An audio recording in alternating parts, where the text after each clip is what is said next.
Yo, what's up, Skyler? You gotta figure out TTS for. No, no, no, you don't do TTS at all for that. Never mind. That would be for specific paid for events.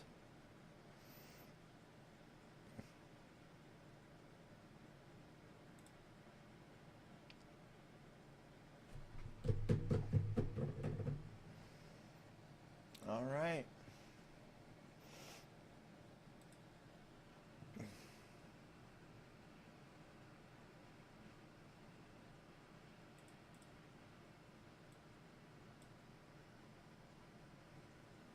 What you up to?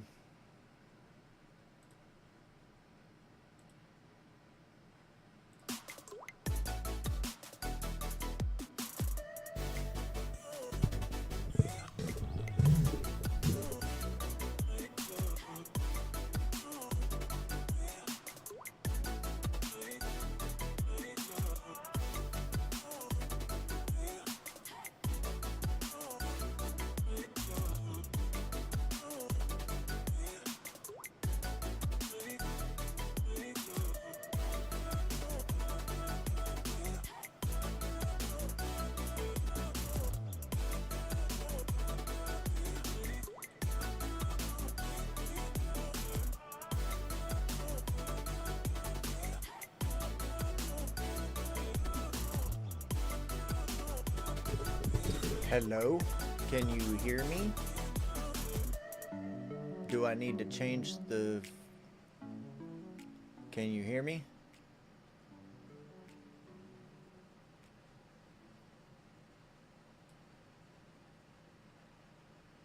Hello, hello, hello?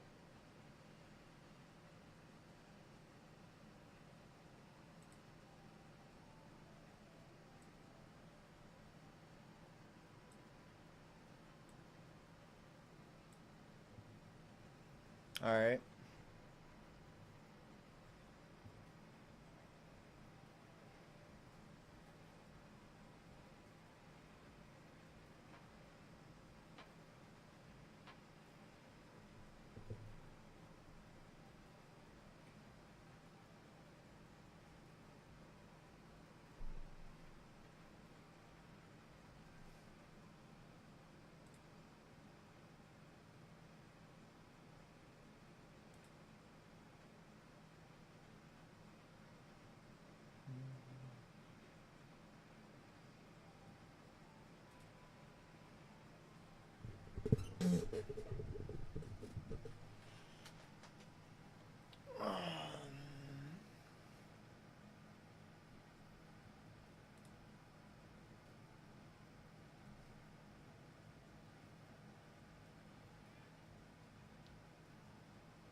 All right.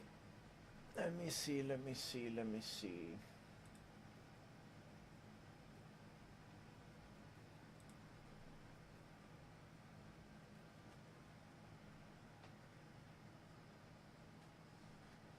What are you getting into other than watching me?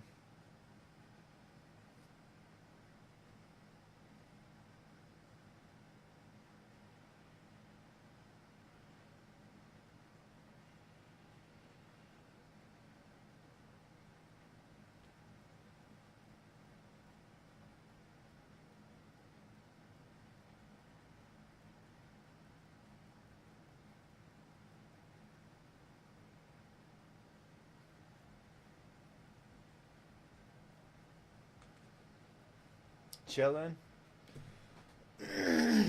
Same.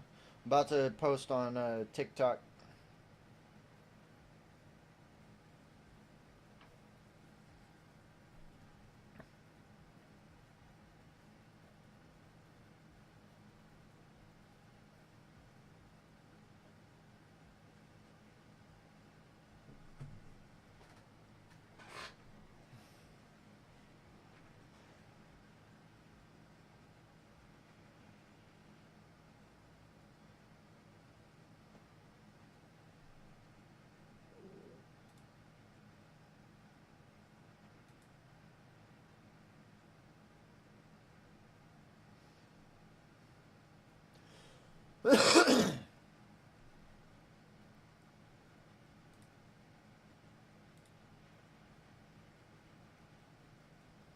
Can you hear the video as well? I'm assuming you can.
beautiful. The Peach Cobbler here with everything that you need to know about the Milk Cup 2025.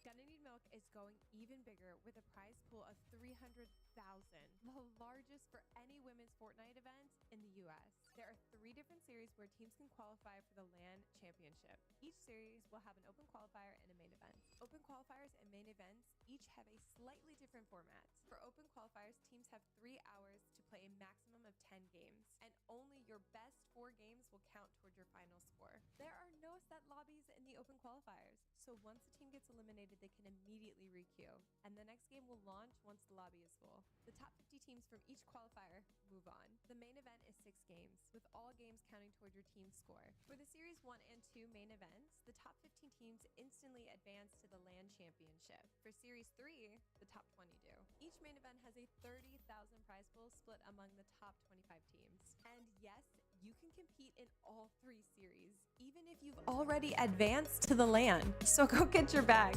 and maybe even more than once, and get that spot to LAN. Speaking of LAN, the format is going to be 6 straight games in a row, just like the main events. The teams will be getting a piece of a $300,000 prize pool. As for where the LAN will be held this year, well, you're just gonna have to wait and see. Follow Gonna Need Milk on X and get all the Milk Cup updates. See you out there, duos.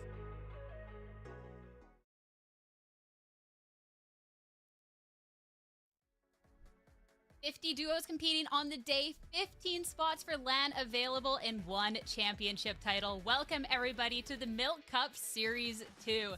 Gonna Need Milk partnered with Radiant and the Peach Cobbler, committed to building a space in esports for women, and it has been wonderful to see. We have the largest prize pool in US women's esports history, a competition that keeps heating up. I can't wait to get started, so get your glass of milk. Cozy up, it's going to be a great day of Fortnite. My name is Sierra Dawn. I'll be your host for today, and I'm joined here by some very wonderful, very familiar names. We have Kelly Link and we have Monster. How's it going today? Are we excited for some Milk Cup? I am so excited. I mean, Series 1 was absolutely incredible. It was so exciting into the final game, and the qualifiers, I think, were a lot of the same. Just 1 point separating first from second place, and I think we know who that first and second place team are. Yeah, definitely. You know, we're going to have a lot of Nina beta talk. Folks that are, of course, on the heels of that team there, we'll be talking all about throughout the day today. But, you know, I'm just excited to be a part of this whole ecosystem, right? It's my first year I've been brought in, so to get a chance to jump back on the mic here to talk about the Milk Cup and all that's unfolding is definitely exciting for me. And Sierra, for you as well. Welcome to Fortnite. Let's go. Welcome. Thank you. Watching through Series 1 was so much fun. So to be here for Series 2 and watch all these talented players be on a desk with you two, mind-blowing. I cannot wait, especially too with how the series and everything has been gearing up. Series 1 was just an absolute blast to watch through. I mean, when we're looking at the teams competing, of course, there's a prize pool we're all looking for, but we're also looking at those spots at LAN. So when you put all of that together, it's just one wonderful competition. And looking at the event format, when we are looking at how this was built out, Kelly, it was something that was really cool. We have duos this year, unlike last year. Right. And with the 6 maps ahead of us, you know you're in for a treat. Also, with it being Battle Royale mode, we know that that's just so much more competitive for these teams. And having it be, 15 teams coming through, I love that you said it's not just about the prize money, but also those spots on LAN, because 15 spots have already been claimed. So the remaining 35 are going to be figured out either through today or the Season 3 main event as well. So lots to go into. And of course, even though the teams that may have made it through the top 15 last season, they're still going to be going hard. They're still going to be going for that first place spot, Monster. Yeah, and before you know it, your last opportunities are right around the corner, because time flies when you're having fun. And so far, we have seen a lot of some serious competition unfolding here for the ladies. And you know what? We do have some new folks jumping in that might have missed that first May opportunity to go ahead and qual through. So there's a lot on the line here, as we all know. Once your opportunities start to get cut short, the pressure begins to rise, and we're in a completely new Fortnite season. So this will be very exciting, especially when we start thinking about what is on the line, right? How the points are going to be accrued here. I mean, Kelly, take us through it. Victory Royale being worth 65 points. This is pretty top placement heavy. Yeah, we saw that during Series 1 as well, just how important those placements are. And when you actually look at the leaderboard for Series 1, you could see that the eliminations actually went to Canary and Fran, but Nina and Vader every single time made it to the end game time and time again. And I'm jumping the shark a little bit here. I'm talking a lot about these duos, and we haven't even gotten to that part, but 1 point per elimination. It's going to be quite passive in the early game, which means that Storm Surge might be an issue. I loved seeing how that played out, though, because maybe you got a beginning of the game that was a little slower, an opportunity to go get your snacks, get some milk or whatnot. But those end games that we had with all of those teams vying for those placement points was just electric. We got some chaotic end games. And, a couple of the teams that have a little bit more of that aggression did take advantage of the points that you could get from those elims. So I'm really excited to see how this is going to be playing out today. Especially, too, it's not just the spots for lands, but I called out that there's such a big prize pool here. You're looking at the largest prize pool combined in the U.S. for women's esports, and the qualifiers have a lot of that money as well. I mean, Monster, when we're looking at a first place spot with 8 Gs on the line, that looks pretty nice. Yeah, Fortnite competition, no stranger to big prizes, but lately, nothing like this. Like, the Milk Cup is really bringing a lot to this economy right here. And the breakdown, very generous.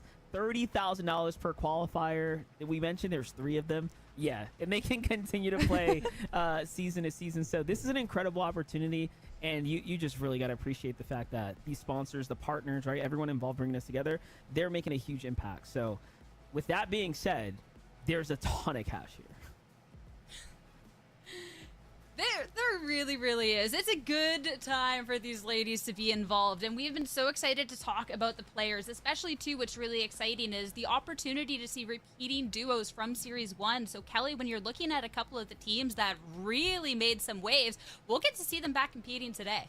Oh, yeah. I love that change that we saw from the Milk Cup previously in the last year. The teams that qualified weren't needed to qualify or weren't allowed to play in the other qualifiers. So to have them all come back, to have those big names, especially having it be 15 teams qualify through, I want to see every team, the top competitors, really getting that practice in for the major LAN. And you can really only do that if all the top competitors are here. And my goodness, Monster, you could literally just throw a dart at this screen and you can hit a huge duo in the competition.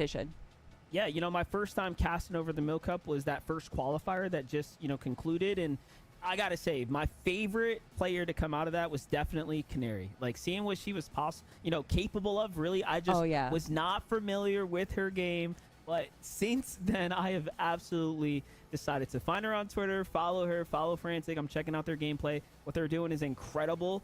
And this is a strong duo, and they've continued to be so consistent. Looking at the way this is going to play out for today, I'm expecting them to do well once again. So I wouldn't be surprised, Kelly, if they're up at the top.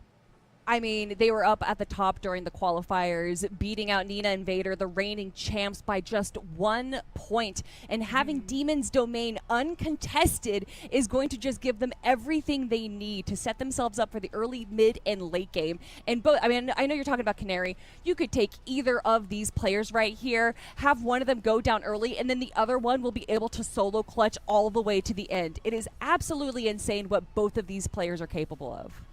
Yeah, and then you go ahead. Sorry, my bad. Well, I was just gonna couple that with the fact that they have Demon's Domain, right? This is a very popular draw spot. We've seen how this kind of has been contested season to season. They are uncontested here, so you have the rest of the lobby also kind of looking in at them and saying, you know what, we respect their space, and we're gonna give them the drop. So that's something that starts to compound here when it comes down to Fortnite.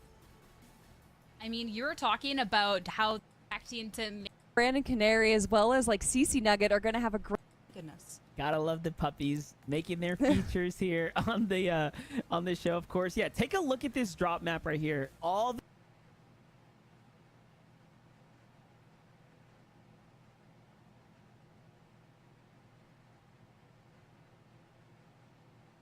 the red, all this contestation happening here. These are fights taking their way from, again, scrim sessions now onto the main stage here. And we talk about $30,000 on the line. This is not just a qual opportunity. This is a tournament by itself. It has 2 strong legs to stand on. Take a look at that southwest area, though, Kelly. That's where my focus is at. There are so many teams down here contesting one another. It's going to be very, very crazy. Yeah, Fran and Canary, as well as like CC Nugget, are going to have a great opportunity to get those Storm Surge tags when all of the aggro is happening in that southwest corner, like you said right there. But I do really want to rotate back onto Daya and Yasmin as a duo. They are, one, landing Supernova Academy uncontested, and we've seen just how big that POI can be, especially uncontested. I also want to give a huge shout out to Daya. She got 4th place at the Pro-Am. She did such a good job. So I'd love to see just all of our girls being represented. We also had Moxie and Regs. There's so many more. Somerset, who, big shout out to Somerset for doing the viewing party for the qualifiers. I had so much fun watching it. And one thing that I watched during those open qualifiers with Somerset was just how disgusting Yasmin is with the rifle. I swear I thought I was watching Thomas HD for a second. The beams that she can get non-ADS from far away was blowing my mind. And then of course Daya, such an incredible player too. I think that this duo could easily walk away top 3, also potentially in that first place spot. Yeah, and you know what? Let's talk about that experience you get from a LAN event. Daya was playing alongside Seti. I had the pleasure of, doing some art. You guys might have seen the crazy graffiti that was out there. So I did get to meet Daya for the first time, too, at that main event. Boom, boom, very, boom. very important LAN experience comes out of these types of opportunities. So I do think that could be a confidence boost as you start leaning your way back into qualifier, because this is the first time she's going to get, I think, a chance at more major opportunities like this, another very serious setting. So coming off of that, I wonder if the momentum is going to be in her sails this time. There is so many great storylines going into today. Incredible prize pool, the spots for LAN, a championship title. I think it's about time to get started. So make sure to raise that milk glass high. Let's get started. The Milk Cup Series 2 starts now.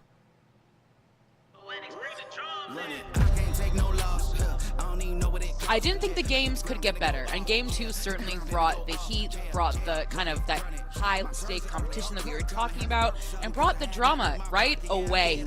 Competition is definitely a high bar, especially with some of our returning Milk Cup champions. A lot on the line, very clearly as far as the top end is concerned of the leaderboard. Before we didn't really have anything in the women's scene of Fortnite, and just to have something like this, like Milk Cup, like, it really just feels great for everyone.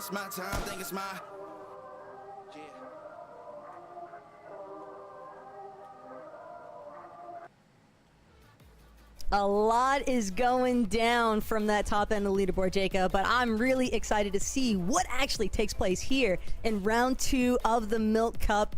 And LAN is what everybody obviously has in their scope here, Jacob. But, No, of course, anything could go down. No, it definitely is. We were talking about some of the teams, the upper echelon teams that you kind of spotlighted in that pre-show. But just remember, there's like 11 returning teams that already have their LAN spot already locked down. So it's about roughly 80% of the lobby here today is still trying to earn that spot. And if you take a look at the results from main event 1, it was about a 10-point difference from qualifying to the LAN to having to repeat that qualifier process again. So to me, this is going to be exciting because it was even less than 20 points between first and second place. And with these margins just being cut so slim, I think that really presents a lot of opportunity for an underdog team or even one of these dark horse teams that the desk kind of grazed over to potentially show up big here. And that's really what we're after. But this southwest section of the map, MDF highlighted it, and for good reason, because Inspire and K, they're going to have their work cut out for them, making it out of this corner here of Shogun's Solitude with so much traffic surrounding you, Jacob. It seems like a nightmare. Hey, but what a bit of loot to get for Inspire. Luckily, Kate has the backup, goes into the bushes, trying to hide just a little bit of where they're getting tagged up at. But unfortunately enough, Inspire's going to go down. Kate, with no loot, is going to have to abandon ship. She has absolutely nothing to her name, and unfortunately just going to take a tumble on out of Shogun's Solitude down the hill. Hopefully we'll be able to recuperate some semblance of a match here, but it's going to take so much time. This is such a hiccup in the early game plan. Yeah, the only thing, I'm a glass of half milk half full type of guy, Taco. So, you know, I'm looking at it right now. They do have that Spire boss over at Shogun Solitude, so they have to make that decision right here, right now. Do I go and chase that solo, get the extra point, because it is only 1 point per elimination, or do I go and stick to my normal game plan? Especially know if Kate is going to get Inspired's reboot card back, you kind of got to go right back to the scene of the crime. But the switch up of the elimination points and what they're going to be, you know, amounting towards, that's definitely enough for some of these ladies to potentially be more wary about actually just directly keying someone, right? You don't want to go for an aggressive play and then find yourself just only getting 1 or 2 points out of it and losing a lot of placement along the way. So for most of these ladies, you can expect that it's going to be mostly scenic views here at the start, Jacob. Yeah, you kind of don't want to risk it all too early. Maybe in some of these contested drops, they might get a little bit more antsy and risky as the day goes on, especially after game 3, the dust settles, you kind of see where everything's at. Has the backup, goes into the bushes, trying to hide just a... Want to go for an aggressive play and then find yourself just only getting 1 or 2 points out of it and losing a lot of placement along the way. So for most of these ladies, you can expect that it's going to be mostly scenic views.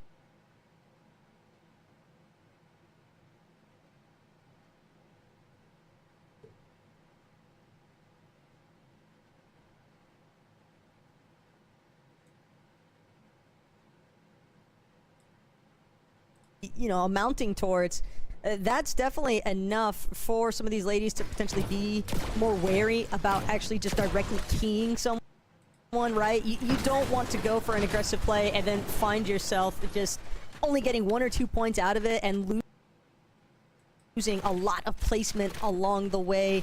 So for most of these ladies, you can expect that it's going to be mostly scenic views here at the start, Jacob.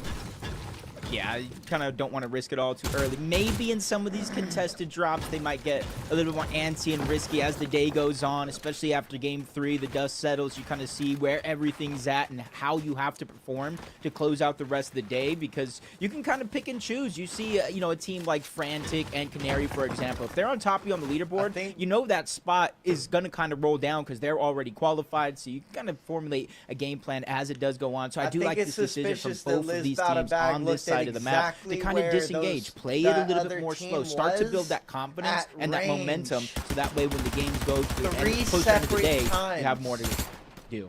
Yeah, action's definitely heating up here, though, at Canyon Crossing. Panda and Natalie, they've been showing strong throughout the Milk Academy scrims, but now it's time to put that practice into action for the real deal here. Panda is still scrambling around, trying to connect a shot. This will be the last time I'll go back and watch that, but like... Want to go for an aggressive play and then find yourself just where she looks only getting 1 or 2 hill. points out of it and losing a lot of placement along the way. 1, so for most of these 2, ladies, you can expect that it's going to be mostly and that's scenic where the other view. team is. Why did she look at exactly where the other team is?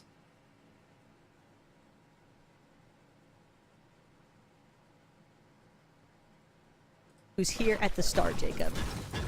Yeah, you kind of don't want to risk it all too early. Maybe in some of these contested drops, they might get a little bit more antsy and risky as the day goes on, especially after game 3, the dust settles, you kind of see where everything's at and how you have to perform to close out the rest of the day, because you can kind of pick and choose. You see, you know, a team like Frantic and Canary, for example, if they're on top of you on the leaderboard, you know that spot is going to kind of roll down because they're already qualified, so you can kind of formulate a game plan as it does go on. So I do like this decision from both of these teams on this side of the map to kind of disengage, play it a little bit more slow, start to build that confidence and that momentum, so that way when the games go to the end, closer end of the day, you have more to do. How do you fucking clip that? Action's so we can definitely put that heating on up here, though, TikTok? at Canyon Crossing. Panda and Natalie, they've been showing strong throughout the Milk Academy scrims, but now it's time to put that practice into action for the real deal here. Panda is still scrambling around, trying to connect a shot onto Yanni, and she will finally fall here. Rin left alone to try and salvage this first lobby, but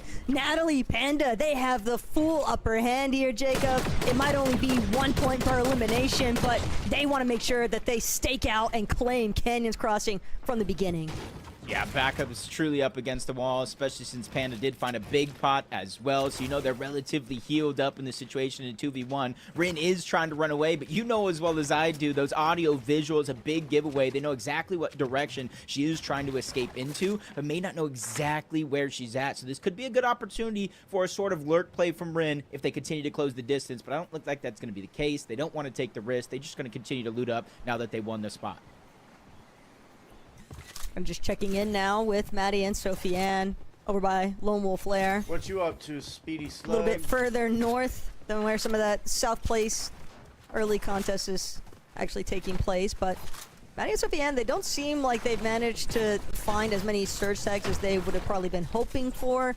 Gonna start heading back up the elevation, maybe utilize some of the natural hills surrounding Lone Wolf to get a better view into the distance, maybe find a stray tag or two or more. Obviously, more is always better when it comes to your surge. But for Maddie and Sophie-Ann, definitely a lot of expectations, I think, for a strong performance out of these ladies. And that's going to play a big part because, Jacob, we are looking for a top 15 here.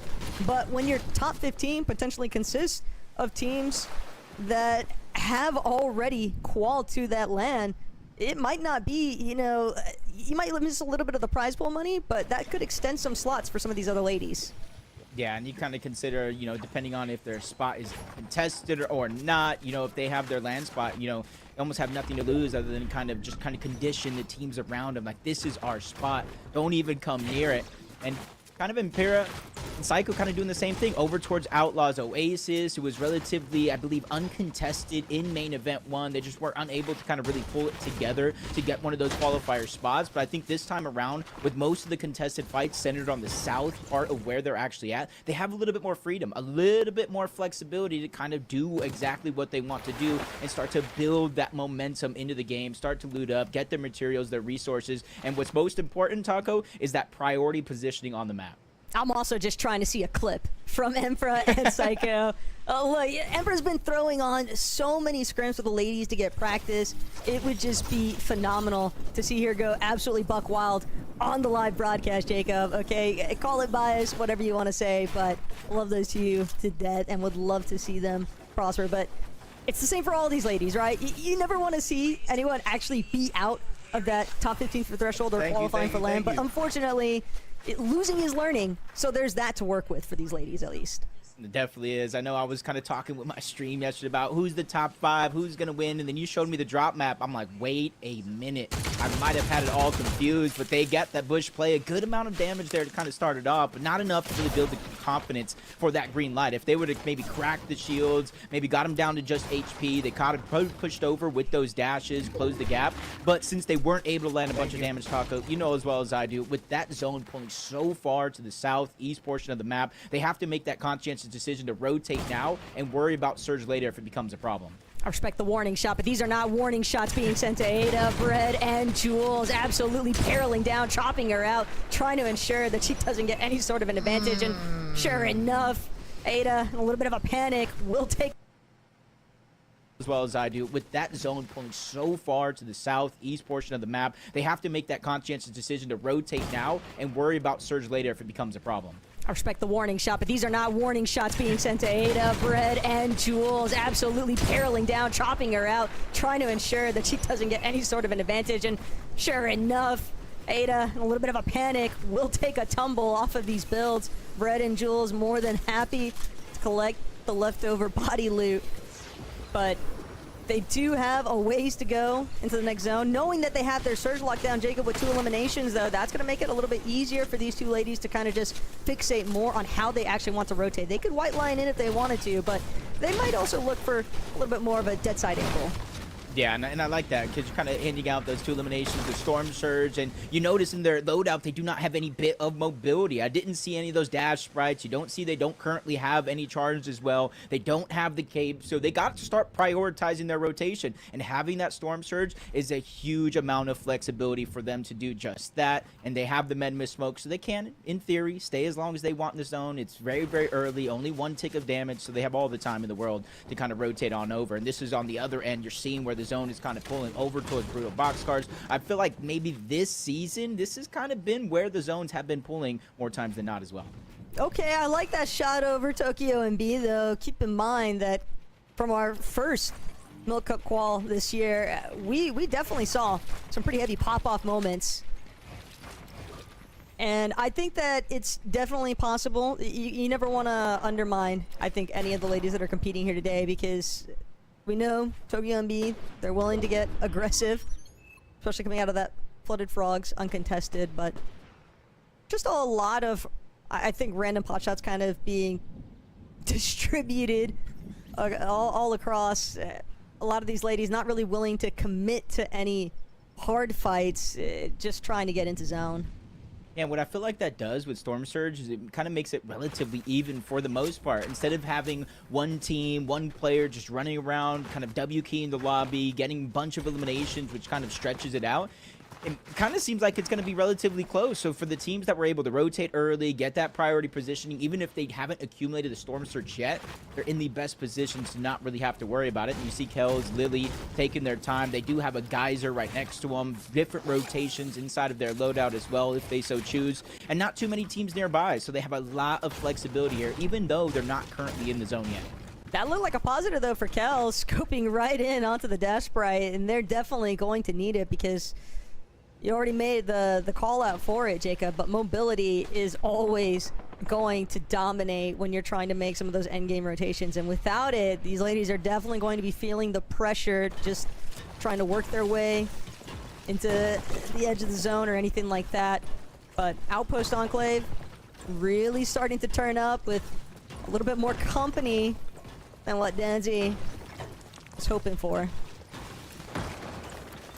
Yeah, just seeing, I think with the zone pulling over in this favor, kind of a little bit of priority, especially the ones that were over here since the beginning, and a fight is breaking down just to the north of them, so they know they really don't have to worry about too much. If they're after any bit of loot, if they're going ahead and need some Storm Surge, they can kind of creep, take their time, third party this if they so choose.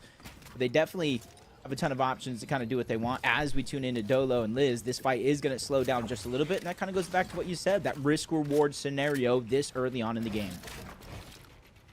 Because you know that most of these ladies, they're not going to be, you know, rolling over each other to try and secure those 1 or 2 points per eliminations, but claiming space is always going to be a huge factor for setting yourself up for success later on. And what Liz and Dolo have done, they've got a little bit of an empire taking place there. The Outpost Enclave, Jacob. Some teams rotating through, probably going to need to be much more wary with the directions that they approach. And Leah immediately being reminded that nowhere is safe on the map, especially not from those teams that are boxed up on the mountains range, just fully utilizing that height to their advantage. And not only that, the kind of natural terrain here that Aoife and Laia are using, that mountain towards their left, kind of rid that line of sight for the team that you were talking about, as a whole another one jumps on top. Luckily, they already have dashes charged up, ready to go, repositioned on the other side of that river. And you can kind of see in the minimap 4 or 5 teams stacked up on this side. The zone's moving in. That Solo that just had a sliver of HP has no choice but to make a mad dash to different ground. Hopefully get in a different position. As you see, the superhero grade upgrade come in. That's going to be a rank up, and it's going to help because already, Taco, you see the shield going up. Yeah, this is tough. Mar already being eliminated.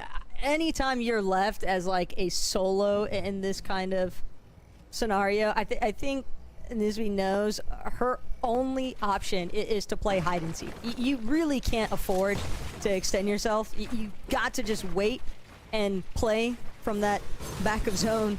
But Lifa and Leah, they are seemingly determined to kind of break down a little bit these walls here, and they're gonna find a couple of tenants. And Lifa just immediately disengaging. Not really a heavy commitment just yet from the team that was sitting inside the gas station.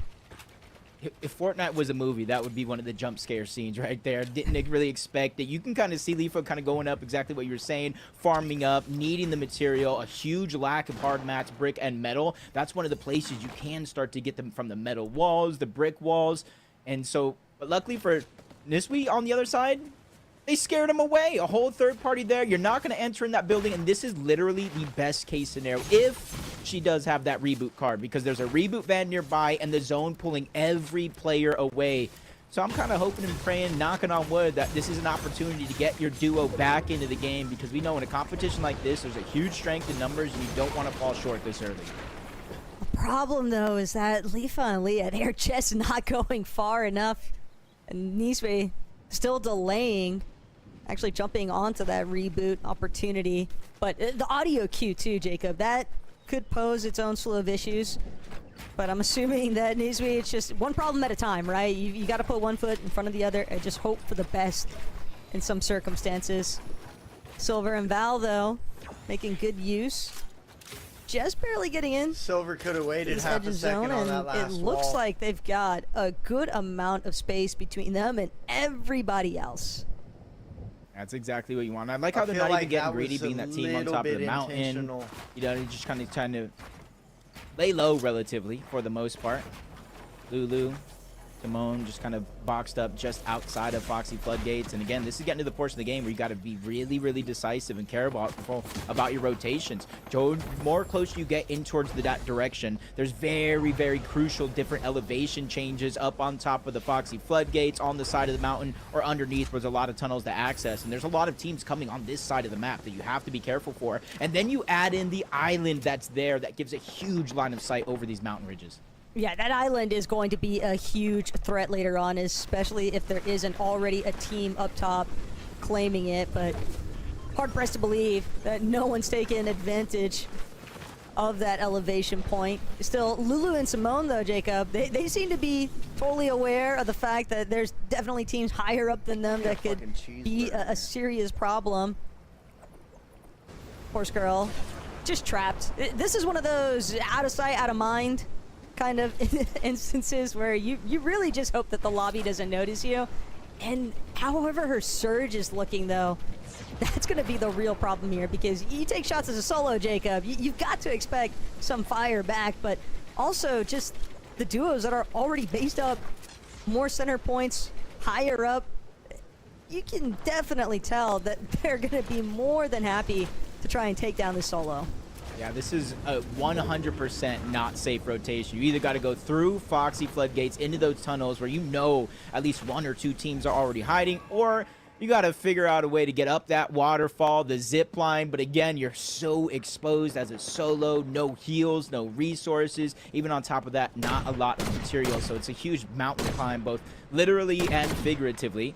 As Lifa, I just kind of go under the radar again, using a lot of the natural cover to their advantage, just trying to sneak around, lurk. They know they're not too far away from the zone, so they're just trying to make it there. The big problem, Taco, you see it, I see it, 114 damage below the Storm Surge threshold, which means they're going to have to get proactive. They're going to have to figure out a way to get aggressive. Otherwise, every 7 seconds, 25 damage will take onto that HP or shield. And they might not be the only ones that are a little Not bit anymore. pressured, looking for What are y'all surge. talking Lily, about? That's not how Kells, sure, they Storm might be Surge 131 works. above No, you're talking currently, about but Storm Surge. that's bound to Not- shift not Storm rather Sickness, okay. dramatically the moment that we get Storm this Sickness next is zone pool. 100 ticks now, So many y'all. of these teams that are going to have to be desperate and go for those desperate maneuvers. As a result, they're going to be the real deciding factor for how feasible some of these rotations actually pull off coming up. But Lily, Kells, still kind of just trying to monitor every direction. They want to be certain that they are not going to get pinched on this next move out.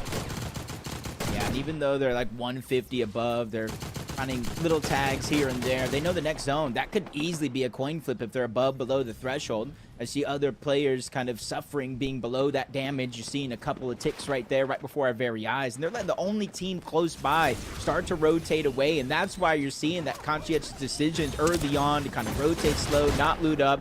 Turn to be the same Thor in the side as Lifa goes down. The duo follows, sent back to the lobby. That's Melanie and Scare taking advantage of every other team having to climb up this mountain and get Storm Surge. And they are just in a peak position, okay? It's going to be tough already for so many of these ladies to have to expend a ton of builds just working their way up this mountainous elevation, but they're also just completely uninvolved from the rest of the congestion that's starting to pool in some of these lower layers. Sarla and Leela, they're just trying to make their way across the field, and already the entire lobby seems to know exactly where they're at. But Sarla, Leela, managed to pick off at least one solo in the process. It's really just that superhero rank up that they might be after, because that could be a really big refresh for them for their HP. Not to be the bearer of bad news, Taco, but that one actually got stolen away. Not even by another my player. goodness. Storm Surge. No one got that elimination. You didn't really see them move up the threshold, so it's going to be looming in the back of their mind. Sophie and Maddie, 15th in main event 1, and it was a huge solo clutch that got them there. So they got their spot secured, and it's all up for there when it comes to this duo, and I'm excited to see them play. 514 above the damage threshold, and without a single elimination, which means it's been all positioning, all priority, and getting those important tags. But this is going to be tough. You see where that pool went? This is max pool for 90% of the lobby. How many times have we seen just a max pool absolutely devastate the entirety of the lobby? And Sophie Ann, they're already just trying to burrow their way down. There's so many pre-existing builds just pooling every which way around Foxy Floodgate. But Fran, Kanari, they're gonna have to duke their way out of this one. Fran trying to see if she can break at the wall, and sure enough, with the backup, finds one. But Fran, she's under so much heavy fire. The lobby kind of just closing into this position. Might be a duo that's desperate for a little bit more surge damage. But Fran and Kanari, they found a little bit of a pause, a little bit of a lull. They know we just got to get out of here because everybody else is catching up to where we're at. Yeah, they got that elimination. They're getting the loot. They saw that other team pushing up, and they just try to defend them off as much as possible. They're not trying to get every single scrap, but they're just trying to make sure to keep it away from everybody else. You see that they do have the gold cape with the combination, so they're going to be able to dash much quicker, probably take it step by step, box up, let it recharge, and repeat the process until they're safely in the zone. A lot of teams are going to have to follow suit and do that exact same thing. Regs and Moxie looking to play it perfect, but as soon as they make it just to the edge of zone, you see a couple of tags lagging on the Regs, forcing to reset there at the edge. And the women's lobbies, getting a near perfect rotate is going to be very difficult, Jacob, because everybody just loves to stop and shoot. But look who Moxie and Reg might be squaring off against. It's Natalie, it's Panda. These two are really putting on a masterclass during the Milk Cup Academy scrims, and now they've got Moxie and Reg completely on the ropes because another team has seemingly started to intervene, just causing so much chaos, constantly breaking down their walls. They are not providing them with any form of relief. And Lily Kells also adding to a lot of the chaos. But Dolo, that's a clean elimination there for Lily. It'll be their first one of this match, but still, their Surge looking healthy. Yeah, sometimes the first one's always the hardest. It just peeks out. Lily gets that second elimination, and it almost gets stolen away. You see they're fighting for the loot, not necessarily the points on the other side. That's Smiley and her duo. Luckily for Lily Kells, they're just going to go ahead and backtrack in their steps. They realize the loot, the risk is just simply not worth it. They're above the damage threshold. Where they currently stand in their loadout and materials is perfectly fine for them as they see every other team start to rotate out. They're trying to be very, very cognizant of where they need to go next. Lily and Kells, though, potentially could play huge spoiler some of these later stragglers. But everything is starting to build. A little bit of elevation starting to be gained. Fran and Kanari overhead. You see the misform taking them. Front side immediately trying to just crank up onto height, and now looking down, spraying everybody around them. Smiley and Sophia, they're just trying to make the best of their current situation. Might be a little bit smothered here if they're not careful, but Fran, Kanari, they just want to keep it rolling. They don't want to waste any time. It's all about the front side height take. Yeah, perfect way to go as well, because they weren't even in zone on that high ground. They got contested and they immediately abandoned it to go to the front side of the zone. They're not necessarily worried about height. 8th zone might be too early in this meta with the cape, the misform, being able to go for high ground at a moment's notice, especially when it's staring right down at you. Some of those shots scraping in, just scratching the shields of Canary just a little bit, but not really breaking the confidence down at all. But they're going to have to take out Robin and Neutral if they want this height for themselves. And Kanari, she just doesn't miss. That Mythic DMR, definitely a problem in her hands. An unfortunate way to go, though. But sometimes it's just how the cookie crumbles. A little bit drier if you don't have your milk with it. But Fran, Kanari, they just keep it moving, Jacob. They haven't skipped a beat. Yeah, and they've been keeping their eye on the high ground almost the entirety of the past couple of zones. And now that they realize their biggest contestation for that high ground is gone and out of their way, they solidified it themselves, and now they're looking back. Maddie was taking the full force, but they realized they got to also look at the front side of the zone and look at their materials. They have more than enough to continue to hold on, and they built so high, they should be able to see any team coming if they look to challenge. It's also the way that they're just going to have a much easier time claiming refreshes from these bodies that they're dropping and then immediately working their way back up to height. That bird form just taking you to places that other teams can't reach if they quite literally don't have any form of mobility. Daya and Yaz, they're just trying to make it out of the low ground. Player barely managing to escape their sights, but Kanari and Fran. It looks like Kanari spotted out a couple of body eliminations to make use of as they just continue to tarp ahead here, Jacob. They have an empire in the high ground. Yeah, and they're reinforcing that high ground. They have the cool look from up above. No team is going to be able to challenge them, and as soon as that second height does, you see it become a focal point of Canary. We're looking towards the backs. The audio visual is a big giveaway. Kay's going to go down, and on the hunt yet again. Canary's making sure to get every single piece of resource that she can, and immediately in the same dash goes down, right back on up, probably giving up all those resources to Fran, saying, here you go, what do you need? I got it all. It's the world's easiest connection there for Kanari. Fran continuing to just ensure that no one will be able to break down this fortified base in the high ground. Abby trying to see if maybe frontside low could go better as a solo, at least with 6 eliminations. Things have definitely been scrappy, but Abby's still making it happen. The lobby starting to thin out rather rapidly here. She continues to just try and use this cape as the best method of an escape here, but immediately sent right back to the low ground. You can also deal with some of those immunity ticks that the Misfire can provide here, Jacob. I think that's going to be the big lookout for some teams trying to buy a placement point or two. Abby's in it. It's going to be a huge key at survival for some, especially those solos that we saw in a terrible position down below. Fran Canary has not looked back, has not really been tested. Down below, Yaz and Daya, they're finally moving up. They're ready to go ahead and challenge for it. Fran saw it coming. That's exactly what I'm talking about with them being that high, and a good shot to go ahead and slow them down. Yaz not going to be able to continue to challenge. Daya just got set down low to the low ground. Going to get knocked as well. Fran and Canary in game 1, they defend their high ground, and they have their eyes set forward for a win. Yeah, the last thing you want to see is the team on height is still able to go up even higher, and now Fran reconnecting the zone, pulling back, allowing them that opportunity, and she is just spraying. That's really all you've got to do, because realistically, these low ground teams, they're gonna have to eliminate themselves eventually before they even start to begin thinking, okay, is this our chance to finally try and chop out height, to finally try and remove height? But Fran, Canary, they still have a decent amount of builds to work with here, Jacob. And these teams, the low ground, not sure what their heal situation is looking like, but there's only so many med kits before Storm Sickness comes into play. Damn. 2 solos down below. Yaz versus Lily.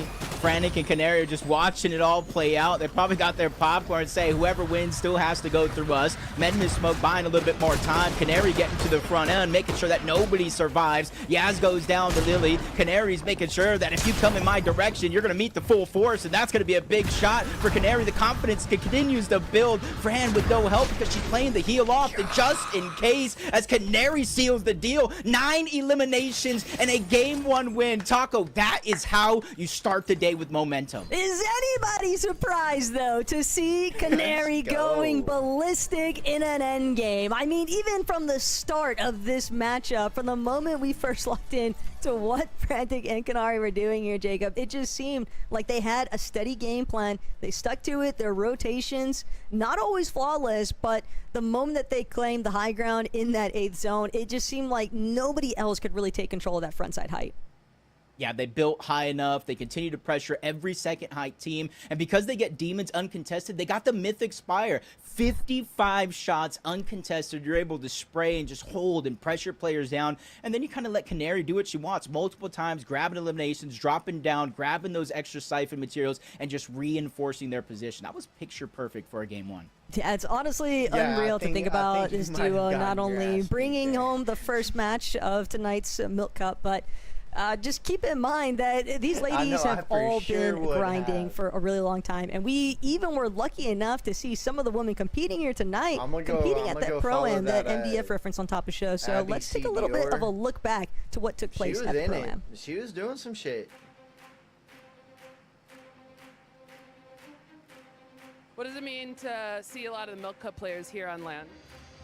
I think this is wonderful for the community, and it's incredible. It's electrifying.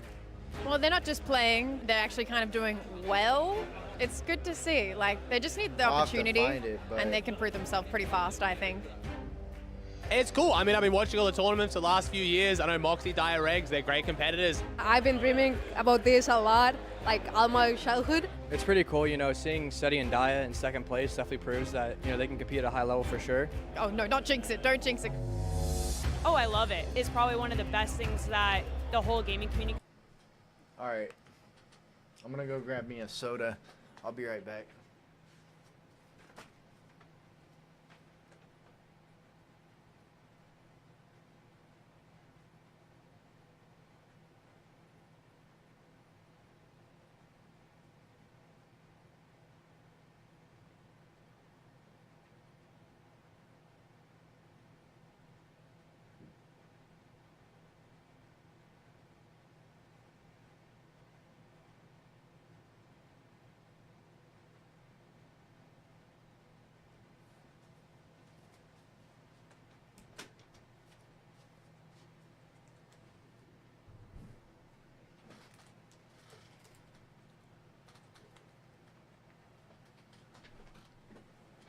Could have ever done. I think it's a good opportunity and it's good. I love it. The thing is, I've been playing Fortnite for so long, and I can't wait to see who like is in those top lists and to like see who like dominates. I think it's special. Actually, I play with a lot of them online, so seeing them here pop off and do their thing is different.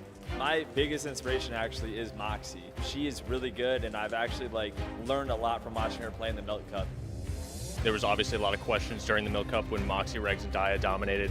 You know, if they could hold up against other pros in a setting where they, you know, everyone play together. And it's clear right now, you know, they're putting on a show. So Who is winning the Milk Cup 2025? I gotta go with Moxie, or maybe Vader. Vader. I'm gonna have to go with Vader. Gaming mouse Vader there is really good. I think Fucking Canary and Fran, flip only because fire. Canary's so young and she's developing so quick. Like, she is the future for sure. I'm legit trying to get my hands on one. answer? Obviously, me and Moxie winning I like that. seeing We're winning it again people go this year. from We got this.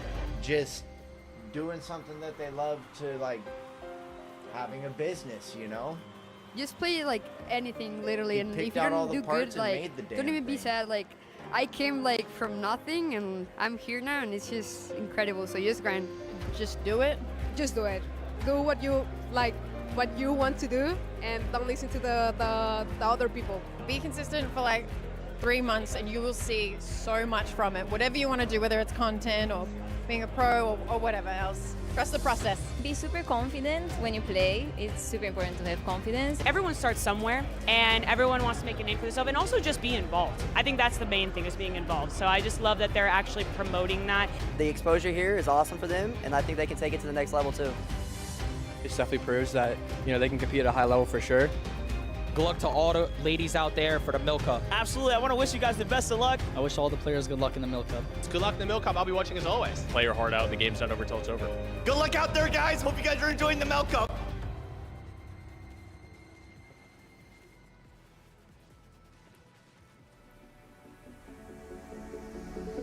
That's so bad.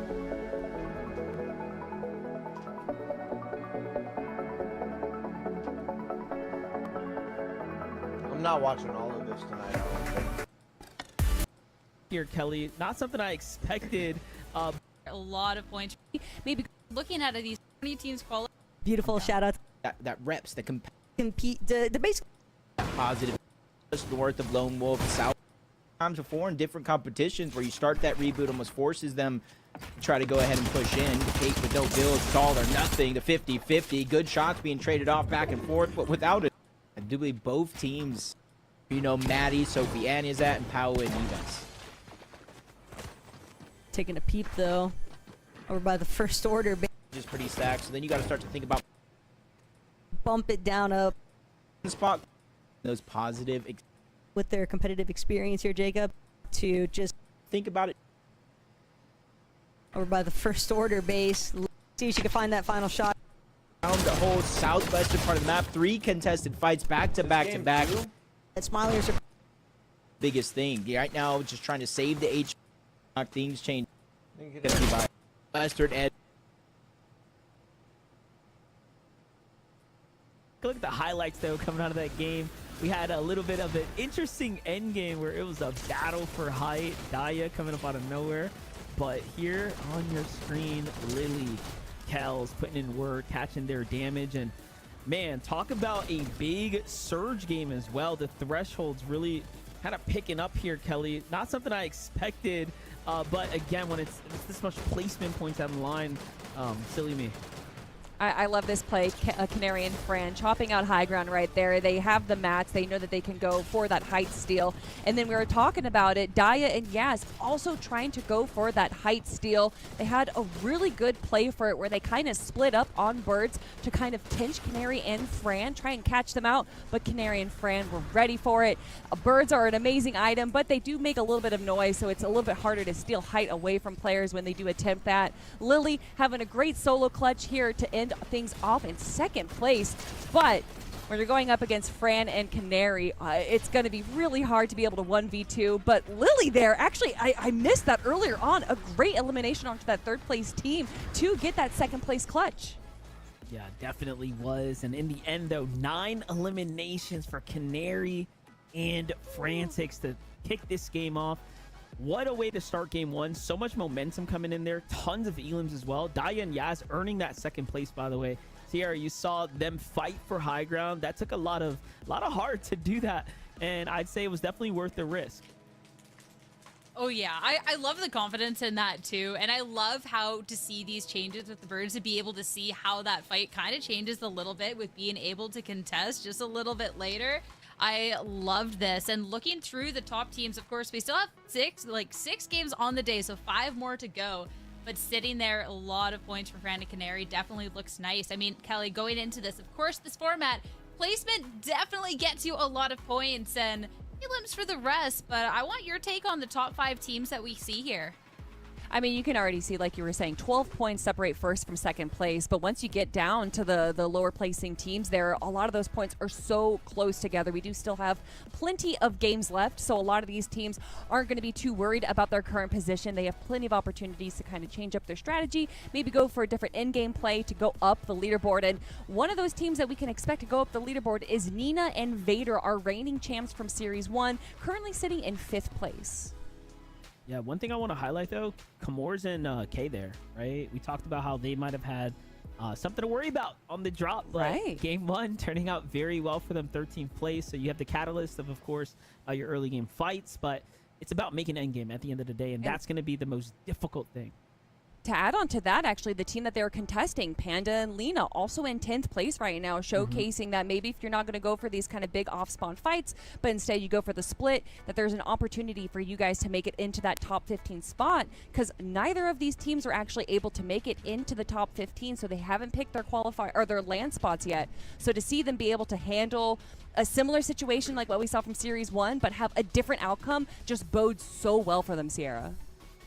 I love that call out as well, because of course we're looking at these top teams and who is going to be taking that championship spot, but a lot of these teams, that opportunity to qualify for the LAN, that is going to be a really big important piece. And when you put that sort of pressure on these placement points and everything else, be able to see that they can get that many points from the get-go, even if it could have been a little bit tricky with those drop spots, I think is going to bode really nice for them, especially to here, Monster, if they can keep that consistency up or any level of consistency to ensure that they stay above that top 15 threshold. Yeah, sometimes what happens is you get a little confident, right? You get some points on the board. You're like, all right, we're not in last. Let's go ahead and push them off the drop. And then that's where things can go south for one or the other. But like I said, I wanted to tiptoe around the conversation because I do think it's important that they secure their land spots first, right? For other teams that have been here that got to play in qualifier 1 that don't have that pressure, they're just fighting for the money. But for others, it's different, a different stake on the line here, pretty much, right? So I'd go for land security first before, trying to bully someone off the drop. Maybe get a victory royale first. course, make sure you're pretty high up there on the leaderboards for anything else. But yeah, just to be able to see the difference in what we're playing for today is great, especially too, since for Series 3, we do get 20 teams qualified there. But with how fast like the scene has been rising up, I mean, even when you're talking about someone like Canary Kelly, who was called out in the prom video, to then you call an Owl, the progression that she's made. There's other players too that are constantly on that path, so like the competition only gets tougher.